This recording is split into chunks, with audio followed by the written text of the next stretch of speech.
Assalamualaikum warahmatullahi wabarakatuh. Sahabat Quranku Surgaku Indonesia, kehidupan di surga dikabarkan di berbagai dalil, mulai dari makanan, minuman, dan pakaiannya. Para penghuninya pun disebutkan adalah orang yang taat pada perintah Allah Subhanahu wa Ta'ala. Namun, kita tidak tahu persis siapa orang-orang tersebut, namanya siapa, dan pekerjaannya apa. Namun seorang syekh diberikan kelebihan untuk mengetahui siapa tetangganya di surga. Dan tetangganya itu adalah seorang pemabuk. Pasti kalian sudah penasaran bukan? Siapa tetangga yang pemabuk itu? Tetapi kita bahas dulu sepenting apa peran tetangga dalam kehidupan kita. Di dunia ini, kita hidup bertetangga. Tetangga adalah salah satu bagian penting dalam kehidupan kita.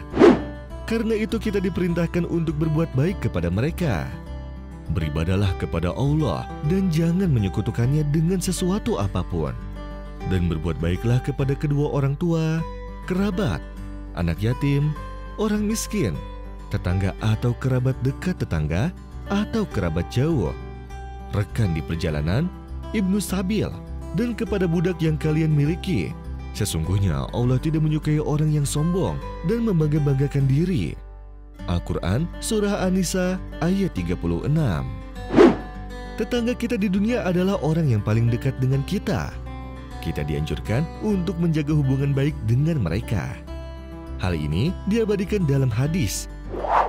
Barang siapa beriman kepada Allah dan hari akhir, maka janganlah menyakiti tetangganya. Hadis riwayat Bukhari dan Muslim. Ketika menyakiti tetangga, maka kita akan jauh dari surga. Tidak masuk surga seseorang yang tetangganya tidak merasa aman dari kejahatannya. Hadis riwayat Bukhari dan Muslim. Karena itu kita diperintahkan untuk menjalin silaturahmi dengan tetangga. Malaikat Jibril bahkan langsung menasihati Aisyah radhiyallahu anha. Jibril selalu berpesan kepadaku untuk berbuat baik kepada tetangga sampai aku mengira tetangga akan ditetapkan menjadi ahli warisnya.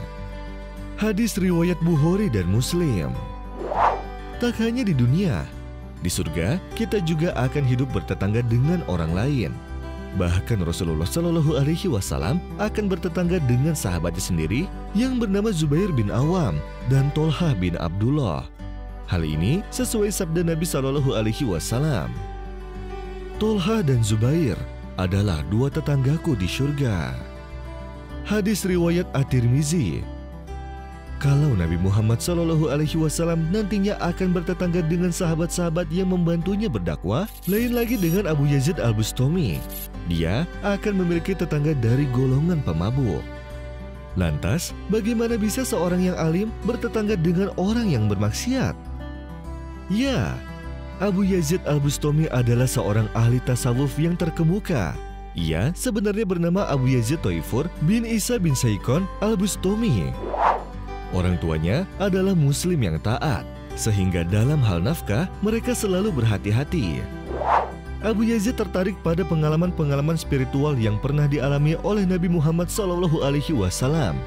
Dalam kitab Al-Mawahib Al-Hoiriyah karangan Muhammad bin Abu Bakar Al-Usfuri, diceritakan pengalaman spiritual yang dialami oleh Syekh Abu Yazid Al-Bustami. Suatu hari, Syekh Abu Yazid bermunajat kepada Allah Subhanahu wa Ta'ala. Dalam munajatnya, ia mengalami sesuatu yang aneh. Pikirannya seolah terbang menuju surga. Dalam keadaan tersebut, ia bergumam, "Ini adalah tempat baginda Nabi Muhammad SAW, pemimpin para utusan. Semoga aku menjadi tetangga beliau kelak di surga." Setelah bergema, tiba-tiba ada suara yang memberitahukan kepada Abu Yazid bahwa tetangganya nanti di surga adalah budak seorang syekh dari pemimpin umat Islam dari negeri yang jauh. Setelah selesai bermunajat, ia kembali sadar dan ingin mencari orang yang akan menjadi tetangganya kelak di surga. Untuk sampai pada negeri di mana orang itu berada, ia Al-Bustami harus menempuh perjalanan yang jauh, kira-kira 500 km. Hal itu tak menyurutkan niatnya untuk bertemu dengan orang tersebut.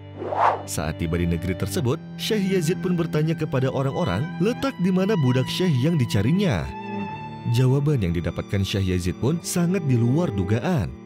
Orang-orang yang ditanya justru berkata, "Wahai Tuan, ada kepentingan apa Anda mencari orang fasik dan pemabuk itu?"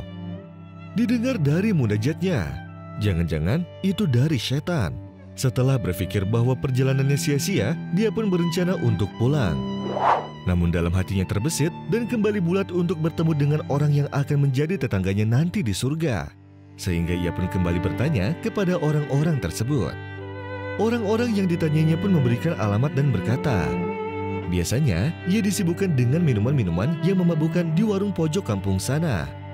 Syekh Yazid Al-Bustami pun pergi menuju warung yang dimaksud.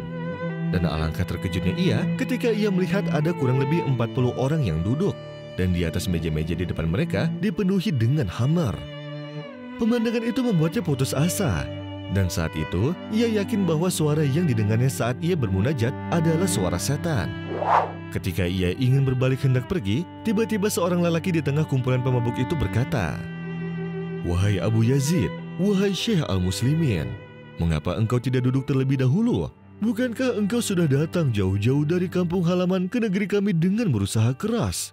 Engkau tempuh perjalanan panjang hanya untuk menemui tetanggamu di surga nanti, bukan?" Ternyata yang mengajaknya bicara adalah seorang budak. Mendengar pernyataan itu, Syekh Yazid pun terkejut. Belum sempat ia membalas, orang itu pun berkata lagi, "Sungguh, engkau telah menemukan yang engkau cari. Lantas mengapa engkau ingin pergi begitu saja tanpa mengucapkan salam dan bertegur sapa atau menyampaikan pesan perpisahan terlebih dahulu?" Menghadapi keanehan itu, Yazid Al-Bustami pun bergumam dalam hati, "Mengapa dia mengetahui siapa aku dan maksud kedatanganku? Bagaimana mungkin laki-laki itu bisa mengetahuinya?" Abu Yazid pun masih dalam kebingungannya. Dan kembali lagi lelaki itu berkata, "Wahai Syekh, janganlah terlalu memikirkan dan takjub dengan semua keajaiban ini. Sebab Allah yang telah mengirimku ke kota ini dan dia pun telah memberitahukan kepadaku tentang kedatanganmu hari ini. Mendekatlah, wahai Syekh." Dalam kebingungannya, Syekh Abu Yazid pun mempertanyakan keanehan yang baru saja dilihatnya. Lalu ia pun berkata, "Tidak seorang pun lelaki sejati yang masuk surga sendirian. Mereka ini adalah 80 orang fasik, semuanya para pemabuk. Aku pun telah berupaya menyelamatkan 40 orang dari mereka. 40 orang itu telah bertaubat dan kembali kepada Allah. Mereka kelak akan menjadi teman dan tetanggaku di surga." Dan ternyata kedatangan Syekh Yazid Al-Bustami bisa membuat orang yang berjumlah kurang lebih 40 orang itu bisa kembali ke jalan Allah Subhanahu wa Ta'ala. Para pemabuk itu ternyata mendengar percakapan si budak dengan Syekh Yazid Al-Bustami. Para pemabuk yang mengetahui bahwa ada seorang syekh di tengah-tengah mereka pun seketika bertaubat. Sahabat Quranku Surgaku Indonesia, Syekh Abu Yazid Al-Bustami adalah salah satu orang yang beruntung karena bisa mengetahui siapa tetangganya di surga. Bahkan beliau menjadi alasan insaf bagi para pemabuk yang ditemuinya. Kalau kalian berharap bertetangga dengan siapa di surga? Wallahu a'lam bishawab. Wassalamualaikum warahmatullahi wabarakatuh.